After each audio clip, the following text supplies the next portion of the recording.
Okay guys, we wanted to make a video just to kind of show you how much the media can play into creating fear and prejudice. That's my new favorite word, toward police officers. There was a shooting in Salt Lake City, I think it was May 23rd, and their policy, just to kind of appease the public, is to release the body cam footage within 10 days. It is not required by law. It actually kind of isn't necessarily the best thing, because then people are jumping to conclusions even though the investigation is not done. But that's why it was released, and the article headline alone had my blood boiling. And so I went to my Instagram and I posted just kind of a poll to see how the headline impacted other people and if I was just kind of overreacting. Because I honestly believe that the media is driving this prejudice towards officers, that they are kind of just police brutality robots that want to kill people. And the headline was, well, they've changed it now, interesting enough. Yeah, because I'm sure you got a lot of flack. So it was probably from Salt Lake. It was written by, it was in KSL is where we saw the article. I don't know that I want to name the person who wrote it, but he does a great job. No, he doesn't. He sucks. He does a great job at making people very fearful and jump to conclusions. So the headline said something about body cam footage shows man being shot in the back 20 times. Something to that effect. And so I posted on my Instagram, and you guys... 85% said, I asked, just based on that alone, what was your first instinct reading that title? Was it justified or unjustified? Like, don't put thought into it. 85% said unjustified based on just seeing that headline. And it was designed for that. Like, with the title like that, who's not going to think that it's unjustified? Well, and how often do you guys read headlines and you don't even click into them? You just read them and you're like, that's not interesting to me. I don't want, but you'll remember that. Whether you want to click into the article or not, you're going to remember that headline. So you already what? You already think this is unjustified. So you go into the article prejudice toward this is unjustified. You're not going to go in with an open mind when there's a headline like that. So 85% said it was unjustified based on the title of the article.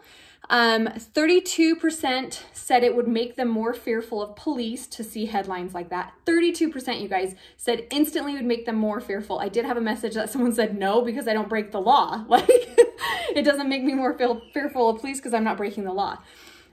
Which is, I think, a good point, and probably why the majority were like, no, it doesn't make me more fearful because I would just comply, I wouldn't resist or whatever, okay? 44% said they felt it was unjustified after reading the article. So then I asked you guys to read the article, and then 80% said it was justified after seeing the body cam footage. So did you guys see how it went from 85% unjustified to 80% justified just from seeing the body cam footage? That is important to note, okay? Because you guys, the most accurate information you're going to get is not from the media. Okay, and if you really want the true information, you're gonna have to do some grandma requests, or you're gonna have to wait for actual press release or whatever it is, but you're not gonna get the most accurate information straight from the media. I can tell you that. And we're gonna literally dissect the situation and the article and how the media can really sway things just by omitting a few words in the article, and it totally changes everything. Okay, so those are just the stats I wanted you guys to have. Now this situation, I'm gonna kind of give you a preface of the situation. My Instagram, you can go to it and you can swipe up and read the article yourself. But basically there was a call for someone was threatened with a weapon. Okay, so police were responding to a citizen asking for help. They were threatened with a weapon. First thing to understand, this is not the police just rolling around and they're like, oh, hey, that's a person of color, I'm just gonna pull them over and just chase them down. They were responding to a call, okay? And what happened, basically overview, you guys, like I said, you can go and get the actual footage. I may not have information completely accurate based on just giving you a rundown, but basically they show up to someone who matches the description of the call that they were just requested for help. They get out and immediately he starts running, and very quickly the officer sees he has a weapon, is telling dispatch he has a weapon. He's giving him commands to stop. And immediately backup is arriving, and it's very quick. This is a very quick dynamic situation. I want you to understand too. This is not like 20 minutes. This is what, maybe 2 minutes? 2-3 minutes? Probably. Not very long. So they're chasing him. He ends up stumbling a couple times. And as he's stumbling, he's reaching for his gun, okay? And they are giving him command after command after command. He doesn't ever stop. He doesn't ever show him his hands. And he's stumbling, and you can't, on the body cam, we can't see the gun. I mean, you probably could zoom in and maybe see something. It was dark. It was nighttime. You can't see him, but we need to be clear that the body cam is just a little picture of what the police are seeing, because they're seeing, obviously, with senses and clear vision, you can see a lot better than what your a body cam will do. So. It's not high resolution. It's not the best quality. It does help, but it will not show you everything like he is saying. So he's calling out the weapon, blah, blah, blah. He stumbles. He reaches for the weapon the whole time. And then they keep giving commands to stop and put his hands up and don't touch the gun. And he ends up getting shot a lot by 2 different officers, okay? We are now going to go through and kind of break down why officers do what they do. And specifically in this situation, I'm going to reiterate, this is an active investigation. We don't know for sure if it was justified or unjustified. We're just going to go based on, he was a law enforcement officer for 10 years at this department.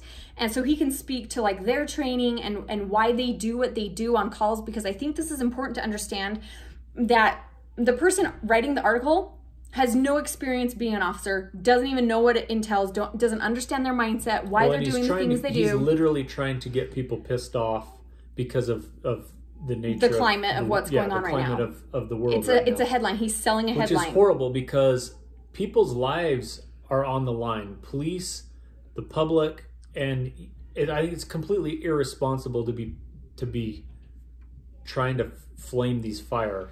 Especially where, like we said, this is an active investigation, and we don't even know for sure. And what he did is he went and then interviewed the family after they had seen the body cam footage, because the police department kindly lets them see the footage and then releases it to the public. So he went and interviewed the family, and the article, we're going to dissect it and talk about what's not okay or accurate in the article. But as far as the overall situation, we're going to talk to him about how he would respond to a call like this and why they would do what they do, okay? So first, the call was a person was threatened with a weapon. I want to make sure I get that right. I'm pretty sure that that's what it was. Yeah, he was threatened. Someone called and said a man was threatening him with a gun, okay?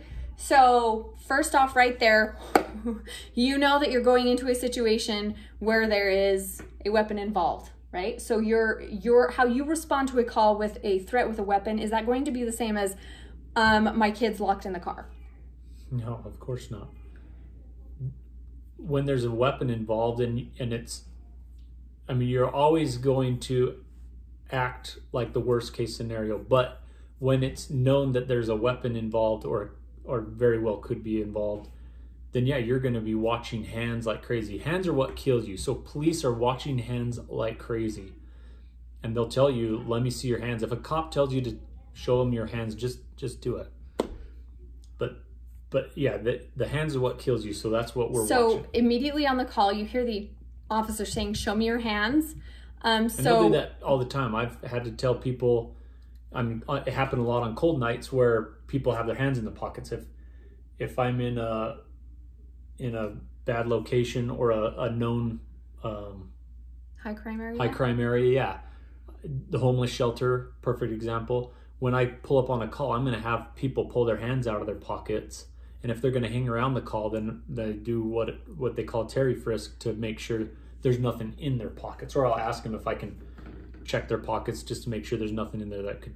So hands are what kill you, which is why they're emphasizing show me your hands. They want to make sure you don't have a weapon in your hands. How come they have to show you like bare hands?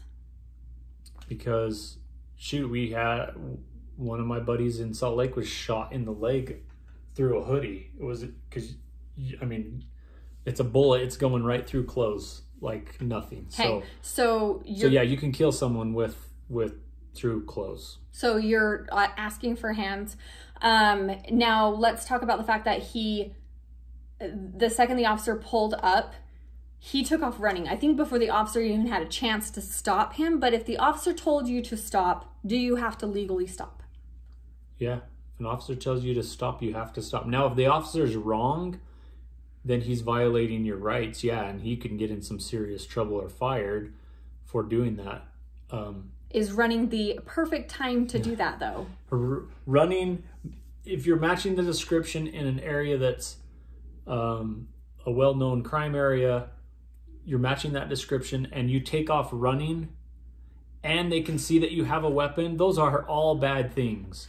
Okay, so even if you don't know that there's a call out for something in your area and you happen to match the description, they can legally stop you. Yeah, for sure. So if there was a call to an area of a blonde girl with a ponytail wearing a green shirt, you could legally stop me. Just pulled a knife on someone and and even if it's wrong and I'm not that person. I stop you, absolutely. I'll find out who you are, and then when I find out that I've got the wrong person, obviously I don't want to talk to you. I want to go find the bad guy. So I would release you and get moving. Now, if it's completely unjustified stop, fighting it there by running is never the answer, correct? I don't know how we emphasize that anymore. Running is never the answer. If they illegally stopped you somehow, you take that to court, right? Take it to court, call their supervisor. Cops don't like to be complained on, and I guarantee you, I mean, people will hear you if you... there was a message that came across the screen. Yeah, people will hear you if you... Call and complain. Oh, yeah. So best course of action is to just stop, okay? Like, you never know what calls are being put out. Just comply. You don't need to take off running. But that was the first indicator that what? Something's not right? Yep. Okay. So now are you more alert than someone who is complying? You guys, this is like kindergarten level, but let's... You get kind of amped up when someone's running from you. You don't know what they're hiding. You don't know what they have on them. Officers get hurt all the time in foot chases. Okay. So it's an intense thing. You don't know. Yeah. Okay. They're dangerous. Foot pursuits are not good. And the whole time they're running, they're giving commands. Why do you guys give commands? So you know what? Well, there's a lot of reasons, but one is so you can get the suspect to comply. Sometimes people do comply, and they need to know what you want them to do. If you want them to get on the ground, they need to get on the ground. If you need them to put their hands on their head, then do that. But yeah, so you're giving them... telling him to stop, telling him to show his hands, telling him to not reach for the gun, very clear commands. Yep. Okay. It's not like it was confusing. Yeah, it's not like rub your head. Let's talk about how... what is... Okay, so we were talking about how oftentimes it looks bad if he was shot in the back, which we don't know. It's really dark. I think he may have been shot in the back, but why would that ever be justified? So in this case, it looks like the guy is reaching for a gun. So if your back is to me and I'm a police officer and I can see your hand reaching for a gun, or you have a gun in your hand and you're turning towards me, or not complying, but you have access to a deadly weapon that can hurt me or the public, then yeah, you're going to get shot. Like, you're reaching for a gun when a police officer has told you to stop on multiple times, multiple police officers. Don't reach for a freaking gun. You're going to get shot. Like, it's a no-brainer. Okay, the next one is what are they supposed to wait for? Like, seriously, or you gotta wait till they put some pressure on the trigger and then you can shoot. Like, the matter is they actually gave him, I think it was 17 commands, you guys. 17 commands to stop, put his hands up, don't touch the gun. He dropped it and picked it up, and they didn't shoot him there. Okay, so it's not like they were just trigger happy. Next, when the officers did shoot, it was a lot.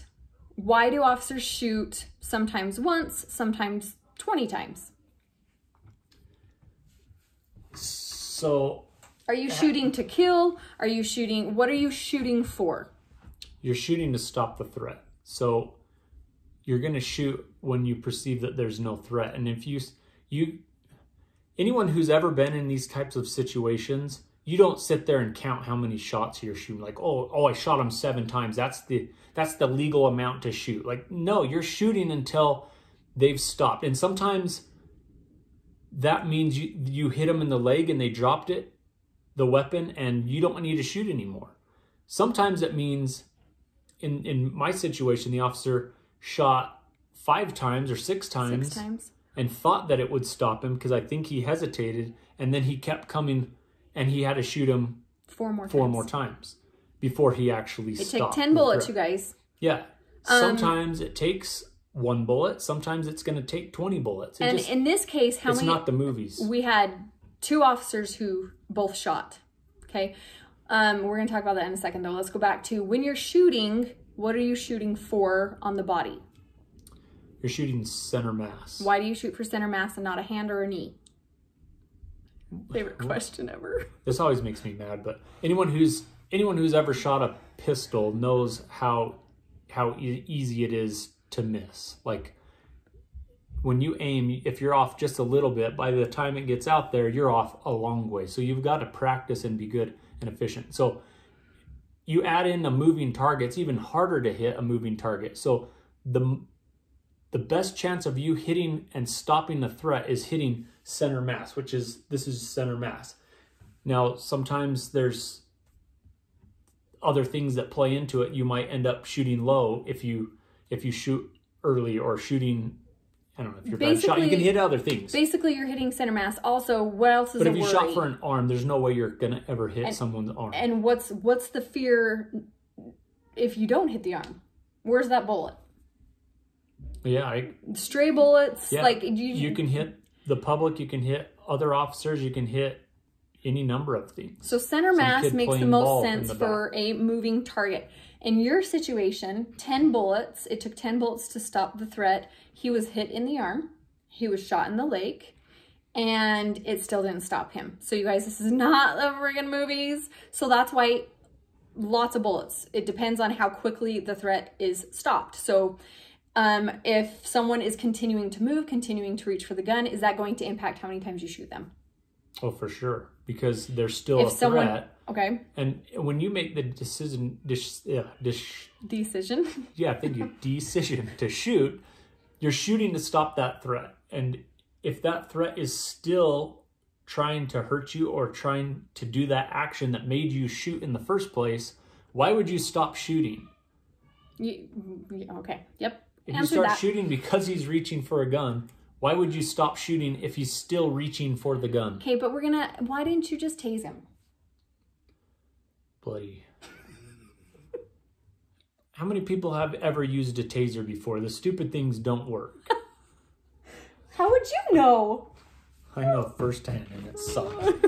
But, yeah, the tasers are not little stun guns that you see on TV. P.S. They do not knock you out. Yeah, they don't knock you out. On TV, they're always like, bzzz, and they're dead for like 4 hours. It's like, no, that would just make you mad or annoy you. You immediately can move as soon as it's done tasing, right? So the taser is effective in certain situations. Plus, this is good. If that guy did have a gun in his hand and you shoot him with the taser, what is he going to do? He's going to naturally clench up. Clench up, because that's what it does, is it makes your... restriction, like tightens your muscles. Yep, your muscles constrict.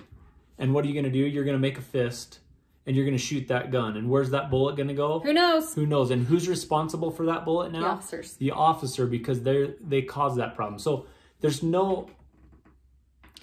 Basically, taser in this situation, why would they not use a taser in this situation specifically? Why didn't they try to tase him first? Because a taser is no good against a gun. If that guy is trying to grab a gun to shoot you, a taser's no better than throwing a rock at the guy. You've seen the gun, so you know there's a gun there. Yeah. Do you match the equipment, or more the equipment, or less the equipment? Like, if they have a gun, you automatically go to, typically, a gun. A gun. If they have access to a rifle and someone has a handgun, you're going to go to your rifle if you can. Okay, so they match or go above, right? Yeah. Okay. You don't want the police officer losing a fight against a thug, because where's that thug going to go? I really find it sad we have to specify that when we say thug, it's not a race. But apparently the media twists that too. Thug is the definition of a criminal, okay? So that's a thug. I don't care what color you are. Right, a thug. If you don't want thugs to win that battle, okay? Okay, multiple police officers shot at the same time. Is that usually a good sign or a bad sign in a shooting? Usually in a shooting, especially when they shoot simultaneously, that's because they're both perceiving the threat at the same time. You can't plan that out. It's like, okay, let's shoot together. 1, 2, 3.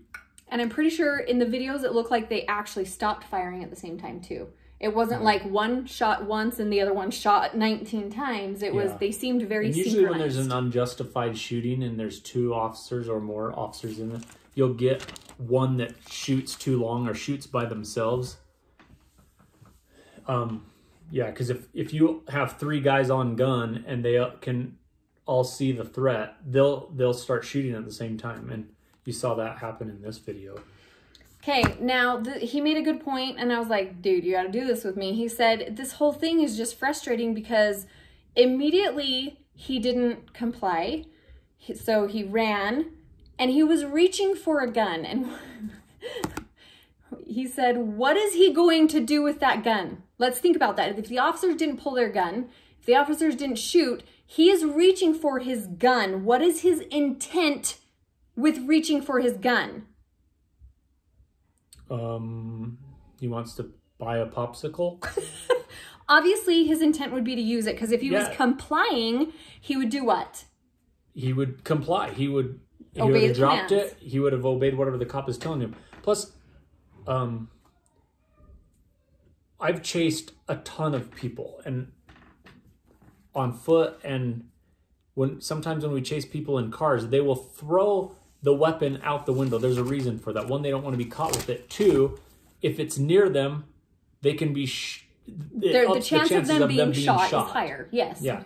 So the thug, I guess, the criminal, because that's we gotta be so politically correct. But the bad guy, they ditch their weapons all the time because of the risk, because they don't want to get caught with it. Today, or whenever that happened on the 23rd, he could have just dropped it and left it and kept on running. But he didn't. I guarantee you the cops wouldn't have shot him. Well, he stumbled and he picked it back up, you guys. What does that tell you? If he wanted to ditch it, he would have just kept running. If he really wanted to just get away, he would have just kept running. But he picked his gun back up after stumbling. Okay. Now that we have broken it down from the officer's perspective, I mean, we could do that all freaking day long. We're going to move on to what was wrong with the article and the wording and how much things can get twisted. And where we are getting our information, you guys, is directly from the press release from the police department, giving us a breakdown of the call that was issued to have officers respond. You guys remember, there's a victim in this case to begin with, and it's not the freaking suspect, okay? Okay, maybe he is, whatever. There was someone else whose rights were infringed upon, and the officers were requested for help. That is the job of an officer, is to uphold the laws, right? And protect people from having their rights infringed upon.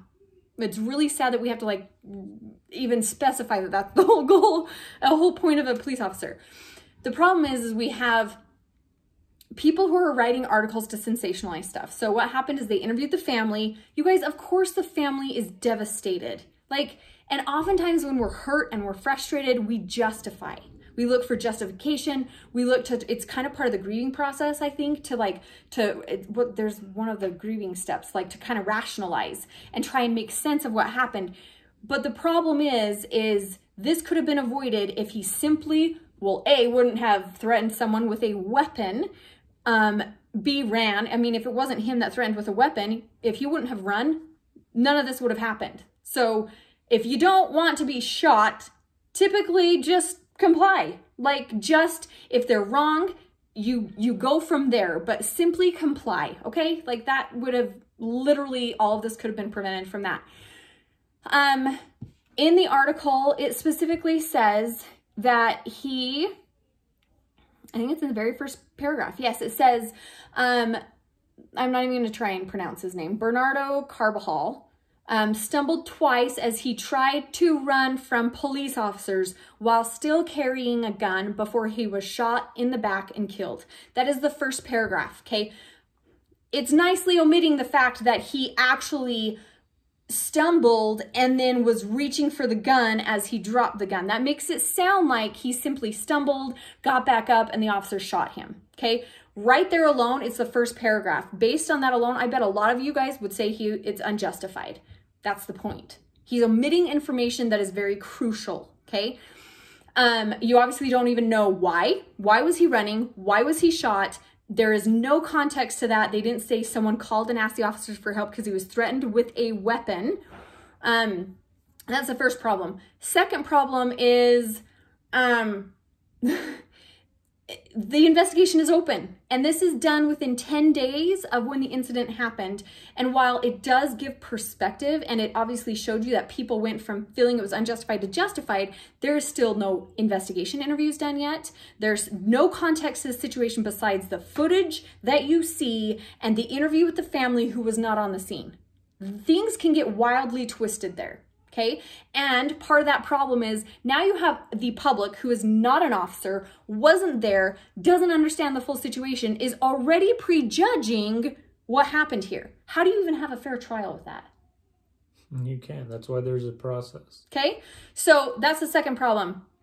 Third, I know people will say, they said, the brother asked, he said, he was running the whole time. He was never confrontational. They could have tased him. They could have easily tased him. They even brought up they could have used rubber bullets. They could have used a canine and a taser. I think we already covered why they didn't use a taser, you guys. And also he was running. Why was he running? Can we just not acknowledge the person who made the mistake? He was running. That's the first mistake. That is not the officer's fault. Also, they don't release canines on people that have guns. Oh. That's not a thing. What about rubber bullets? They don't have rubber bullets. Oh. I don't think Salt Lake City owns a rubber bullet. So we have someone writing an article who has... I don't know. I never had any rubber bullets. Okay, so you have someone writing an article who has no freaking clue how this even works.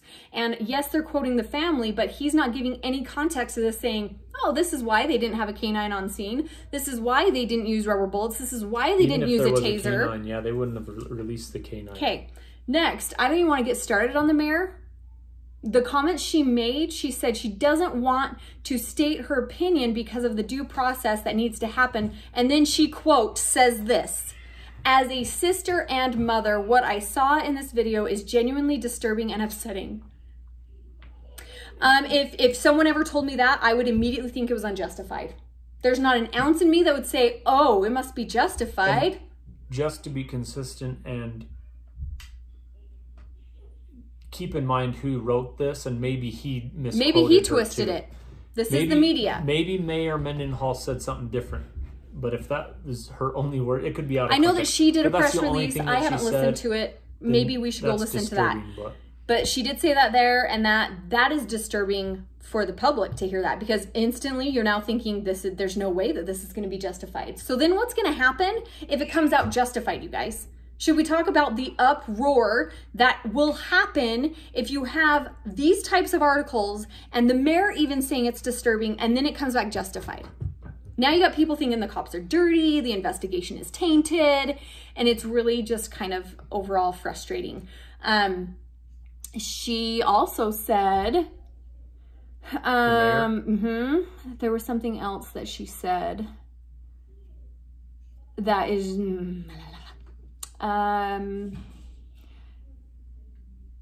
no one should go through what you're experiencing right now, and no words make up for the loss which you have experienced. I urge expediency in this process so that everyone can get the answers that they deserve in a timely manner. Transparency and direct accountability is being demanded of police departments across the nation, and I will always demand it of ours, as I know that they demand it of themselves. That sounds great by itself, but you couple that with the other quote, and sorry, but that does not sound like she's got the back of her officers or even trust this investigation. That's my opinion. Being transparent is totally fine. Well, they will. This is very transparent. Right. There's nothing to hide. The guy was reaching for a gun with police officers telling them to stop. It's in the footage. Like, why is this even an issue? It was recovered from the scene. But the... It also says in the article, he says... Tase him. Okay, this is what I'm going to say here. I watched the body cam footage. I don't know if Pat Reevy... Oops, that's who wrote it. Oh, you just... Whatever, it's the truth. Pat Reevy wrote this article. He said that in the body cam footage... Well, he doesn't even say that. He just says, as... whatever his name is, reached the parking lot of Granary Storage. He stumbled and fell, got up, then fell again as police closed in. He did not talk about, he omitted information of him reaching for his gun, you guys. Watch the body cam press release. They talk about how he is reaching for his gun. Okay. First problem there. Second, he says, as they closed in, tase him, tase him, tase him. An officer is heard yelling 3 times. I didn't hear that on the footage. So I don't know if he heard a better recording because it's at the press release. I don't know if he was at the press release in the room and heard it, but I couldn't hear those on the body cam. Regardless, this is what's wrong with it. He says that, and the next paragraph says, instead, just moments later, after he gets up a 3rd time, a barrage of gunshots is heard. And see, instead is horrible. It's implying that they screwed up and they should have tased him first. Maybe an officer on scene saw an opportunity in that window. It all happens really fast, but in that window they may have saw an opportunity where they could have tased, but you need to be within 25 feet of that guy to be able to even get the prongs. Well, and both prongs have to hit. Right. You guys, the tase, we don't even need to go there, but regardless. We already talked about it, but a taser is... The problem with the wording in that article is it automatically insinuates that the officers screwed up and they should have tased him first. The taser was an option, and then instead they just wanted to light him up.